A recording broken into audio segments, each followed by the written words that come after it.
Minasan konnichiwa, kembali lagi bersama saya Yusuf.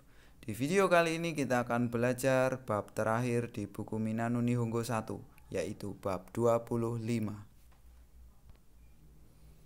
Sebelum lanjut, pastikan dulu teman-teman sudah mempelajari bab 1 sampai dengan bab 24 supaya apa yang nanti kita akan pelajari lebih mudah dipahami. Dan pastikan teman-teman sudah membaca-baca atau sudah menghafalkan kosakata bab 25. Di bab 25 ini kita akan mempelajari 5 pola kalimat atau 5 materi utama yang ada di buku Minano Nihongo ini. Apa saja? Yaitu yang pertama adalah bentuk syarat atau bentuk pengandaian ra, ya. Tara gitu ya, bentuk lampau ra. Kemudian yang kedua adalah bentuk tara, ya. Kemudian yang ketiga adalah bentuk temo. Kemudian yang keempat adalah penggunaan moshi dan ikura. Tentu saja ikura di bab 25 ini berbeda dengan ikura yang ada di bab-bab sebelumnya yang menanyakan harga. Beda ya. Yang kelima adalah penggunaan partikel ga untuk kata benda ya. Nanti lebih jelasnya ada di materinya. Oke. Yang pertama adalah bentuk lampau ra atau kalau titik-titik gitu ya. Pengandaian ya. Ini jadi artinya kalau bahasa Indonesia ya jika atau kalau gitu ya. Itu digunakan untuk mengutarakan opini, kedudukan, permintaan, keadaan, dan sebagainya. Nah ini biasanya itu pengandaiannya adalah suatu pengandaian yang tidak pasti tercapai, ya, belum pasti tercapai, nggak jelas kecapaian atau enggak, atau bahkan kadang-kadang fantasi juga. Kalau punya uang, saya akan pergi ke Jepang gitu ya. Okane ga attara Nihon e ikimasu. Yaitu pengandaian ya. Syaratnya adalah dia punya uang dulu, baru opininya dia apabila nanti dia punya uang, dia ingin ke Jepang gitu. Jadi untuk mengandai-andai itu ya. Kemudian yang kedua adalah kalau luang tolong bantu saya.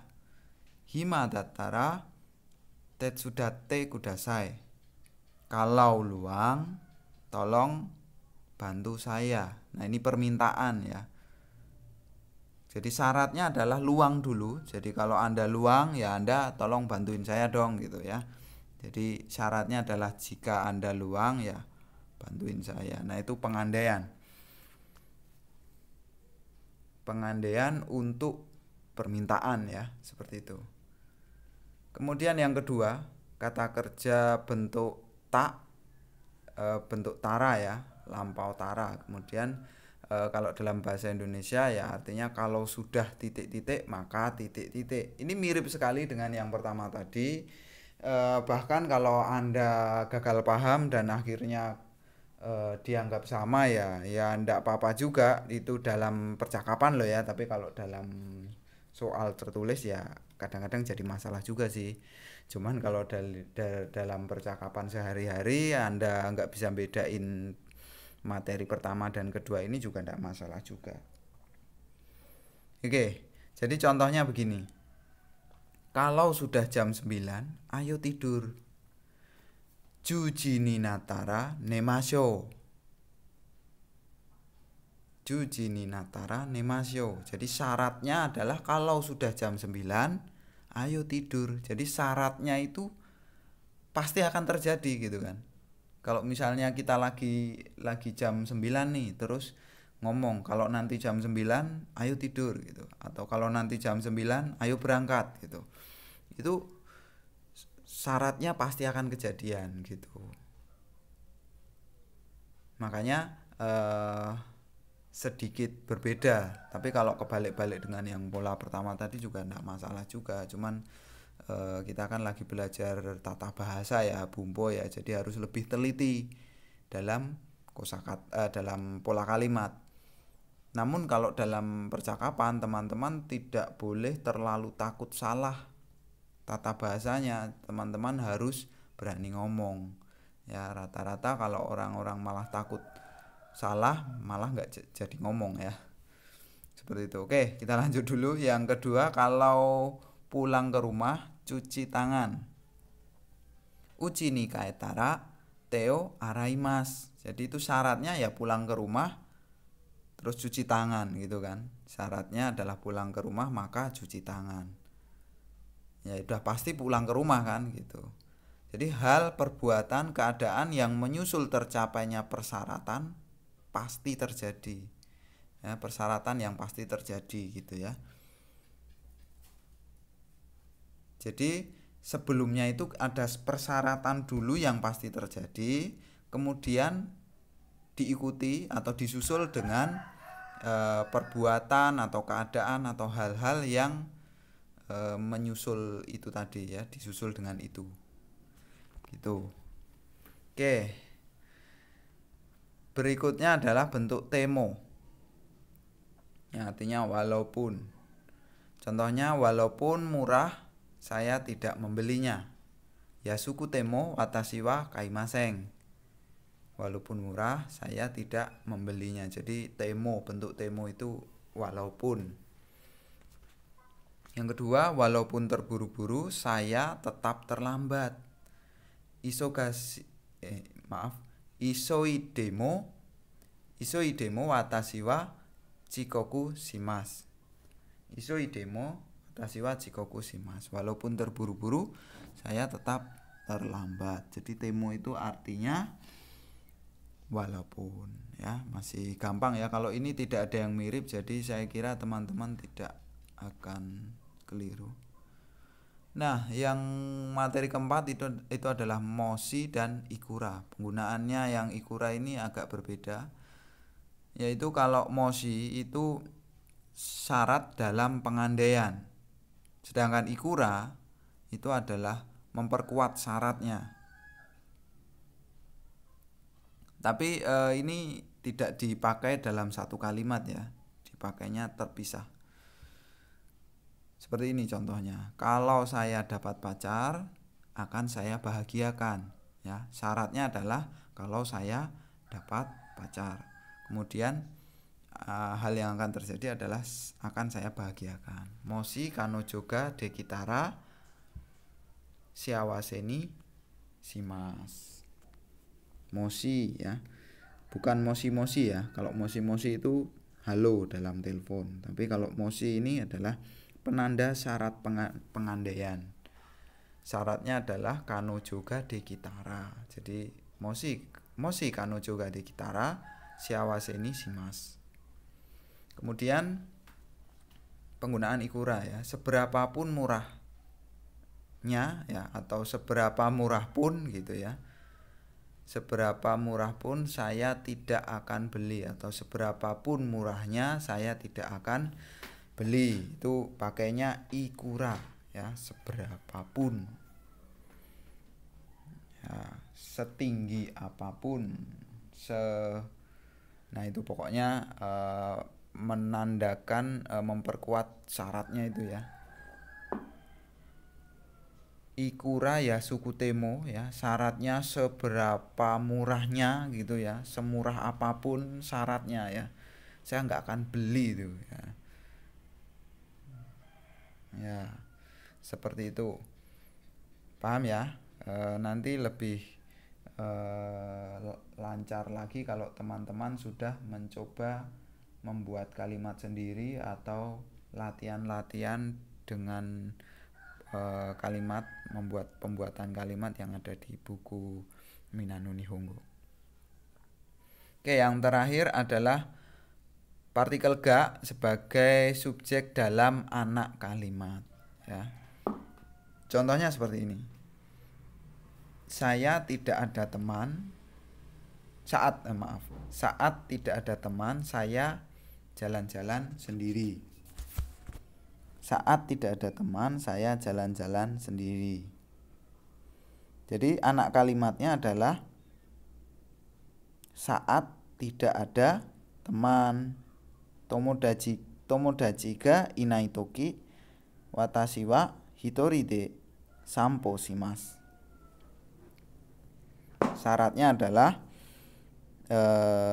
maksudnya itu ketika tidak ada teman gitu ya. Jadi anak kalimatnya adalah ketika tidak ada teman. Jadi saya jalan-jalan sendiri. Itu pakainya ga, bukan tomodachi wa inai toki, tapi tomodachi ga inai toki gitu. Karena itu sebagai anak kalimat, maka subjeknya pakai ga.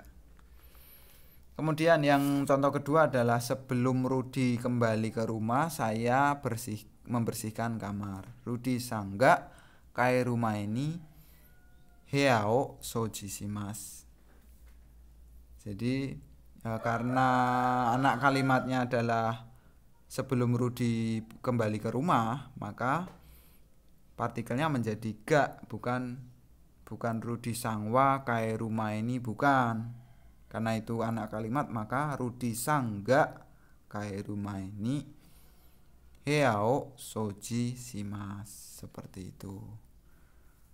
Oke, di bab 25 ini teman-teman yang penting bisa membuat kalimat bentuk pengandaian atau bentuk syarat, tara, dan bentuk temo. Temo itu walaupun ya. Kemudian juga ada penggunaan moshi dan ikura, dan partikel ga untuk anak kalimat. Ya, tadi untuk bentuk temo itu beberapa ada perubahan ya. Untuk kata kerja bentuk T ya tinggal tambahin mo gitu aja, temo gitu ya. Terus kata sifat bentuk I itu nanti akan I-nya hilang diganti kute. Jadinya kutemo ya. Contoh misalnya kata sifat bentuk I itu misalnya akai gitu ya. Aka kutemo kan. Aka I-nya hilang diganti kutemo ya. Jadinya aka kutemo. Terus ao kutemo. Terus misalnya kurakutemo. Terus kurokutemo. Ya ini contoh aja ya. Kebetulan banyak warna-warna ya.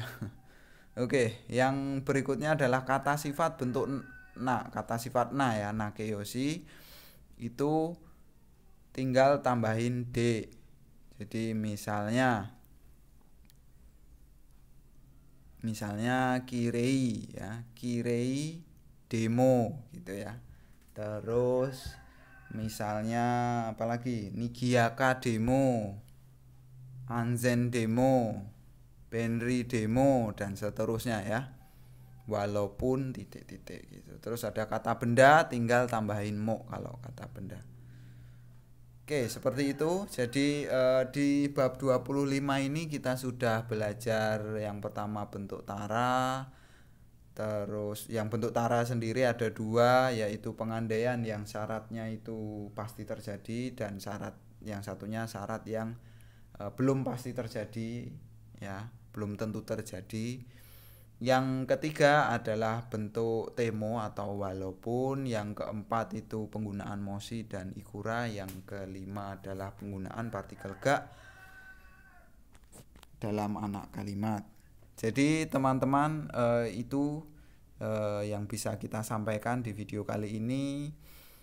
Sampai jumpa di video-video berikutnya. Terima kasih telah menonton ya, dan terima kasih sudah mengikuti pembelajaran atau pelatihan dari bab 1 sampai bab 25 ini. Pastikan teman-teman jangan cuman menguasai tata bahasa aja, tapi teman-teman juga harus menguasai kosakata, memperkaya kosakata. Supaya apa? Supaya ketika ngomong bisa lebih lancar ya, dalam bahasa Jepang tentunya. Karena dalam bahasa Jepang itu mungkin dengan bahasa-bahasa asing yang lain juga saya kira juga sama. Kalau tata bahasa itu frame-nya, kita ibaratkan frame-nya, maka kosakata adalah isinya. Ya, jadi kalau teman-teman paham 100% frame-nya tapi nggak ngerti isinya juga sama saja. Jadi teman-teman minasang juga harus memperkaya kosakata dengan memperbanyak latihan membuat kalimat. Latihan membuat kalimat, latihan menghafalkan kosakata ya. Seperti itu. Sebaliknya kalau minasang ini hafal banyak kosakata tapi tidak paham bumponya, itu sama aja punya banyak konten tapi nggak tahu frame-nya mau dimasukin kemana. Jadi nggak indah. Jadi apa yang diomongkan tidak indah, tidak bisa maksudnya fleksibel itu tidak bisa luwes gitu ya.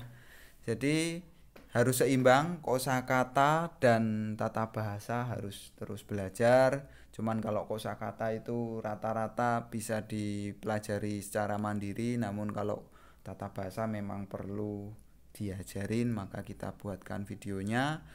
Nah, buat teman-teman yang mau belajar sama sensei, nanti silahkan dipandu sensei via online. Terus teman-teman yang bukan peserta pelatihan online di LPK Jogja Kensu Senta, silahkan cari sensei yang bisa anda curi ilmunya.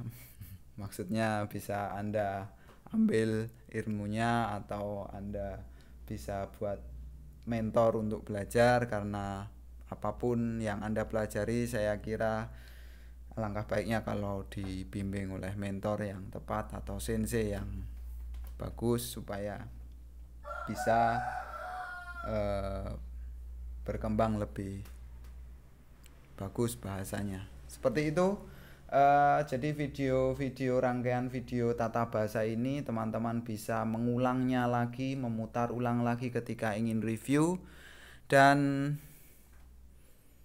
apabila masih ada pertanyaan ya silahkan tanya kepada sensei masing-masing atau tulis di kolom komentar. Terima kasih telah menonton ya, sampai jumpa di seri-seri berikutnya. Saya akhiri ya. Tetap semangat, gambate kudasai. Dewa mata tsukino video ne minasang. Bye bye.